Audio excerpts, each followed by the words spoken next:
My father, George Shackleton, met and married my mother at Scar.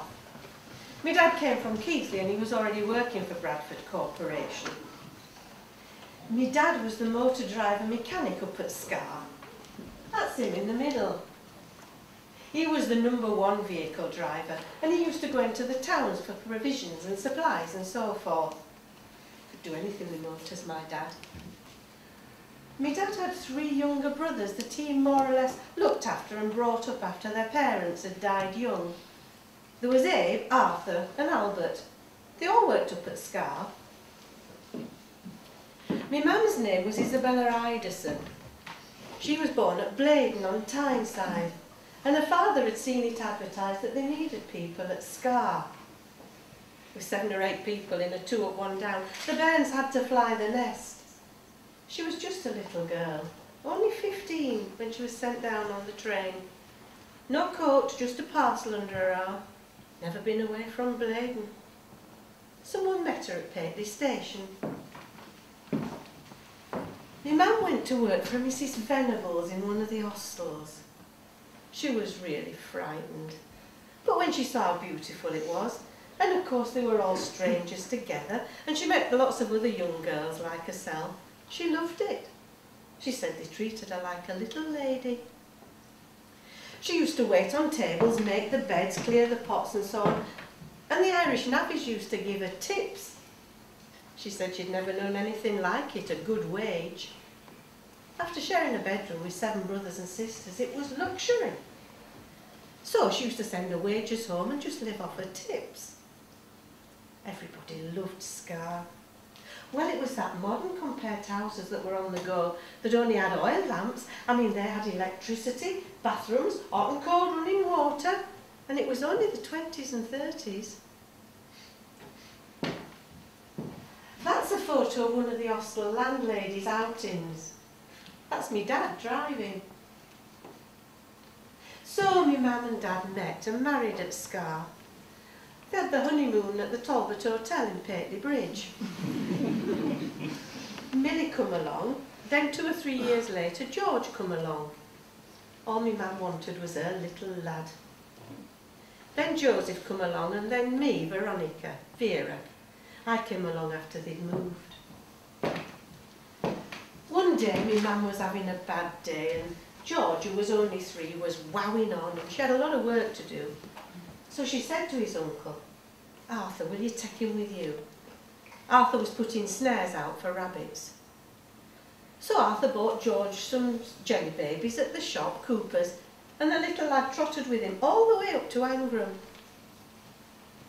When they got to Bridge End, Arthur said to George, "Now look, you sit on that wall and don't move till I get back." I mean, he didn't want to take him with him in case other people had put snares down. 5 minutes is a long time when you're a little lad. And he must have swung his legs over the other side of the wall and jumped down. But it's deeper on the other side and he couldn't get back up. So he'd wandered. And he'd wandered where they didn't think a little laddie could wander on account of it being so steep. Being a baby, not but 3 years old, and it being March, and it being so cold. Despite the fact he was wearing the woolies, my mum always knit for us.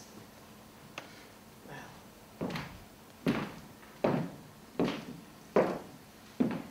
Arthur came back and he panicked when he wasn't there. He didn't know what to do. I mean, he shouted, but what with the echo, all he could hear was his own voice. So he hobbled back to the village as quick as he could and he sounded the alarm. Dad had come from work. We were having our tea. There was a knock on the door and Ray Calvert was standing there. And he told us young George Shackleton was missing and search parties were being immediately organised to go out and look for him. Father put on his coat, collected the carbide lamp from his motorcycle and went out to join all the men in the village. The men went out with hurricane lamps and there were people with horses and that. Scar village were like a ghost town. There were over 60 navvies in each hostel. But when that little lad went missing, the whole place just stopped while they were looking for the little boy. I'll never forget atmosphere.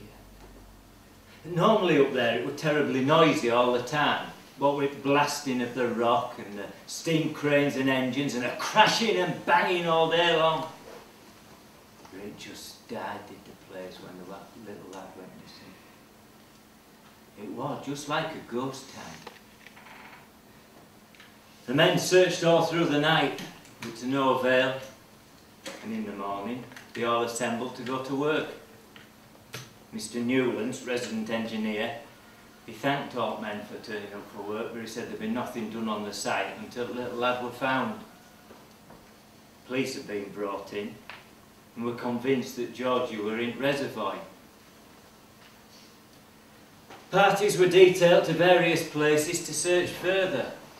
Boats were gathered, and a large navy whaler that was on Gouthwaite were brought up. In happier times, this whaler had been used to take Sunday school trips across Gouthwaite for their afternoon treats. Some men, Ray Calvert in particular, were adamant that the best plan of action was to line the men up in rows and walk the moor back to the village. But it was decided that a little lad couldn't traverse the rough ground so far, so search in that direction were called off, and dragging at Reservoir continued. 5 or 6 days later, 2 Bradford hikers come over the moor from the Grassington direction. According to my auntie, one of them was a medium, and she said to the other, "You walk on yon side of the wall, and I'll look over here, because I've a feeling I'm on the right track for that little lad." They found him. He was curled up under a bush with his head on his arm, as if he'd just gone to sleep. There was a patch of grass worn away nearby where he'd walked round and round.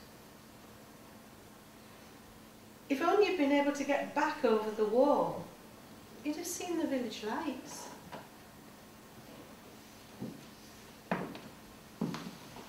They'd spent too much time on Reservoir. Aye, it were a bad job that. It were a bad do.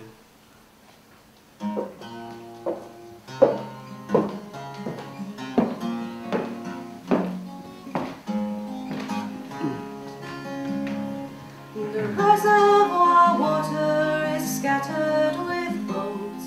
The men were tirelessly on, and high above on the side of the hill, a little boy wanders alone. He cannot hear his uncle's call, nor yet look over the dry stone wall, to where in the fading twilight below Scar village lights faintly glow.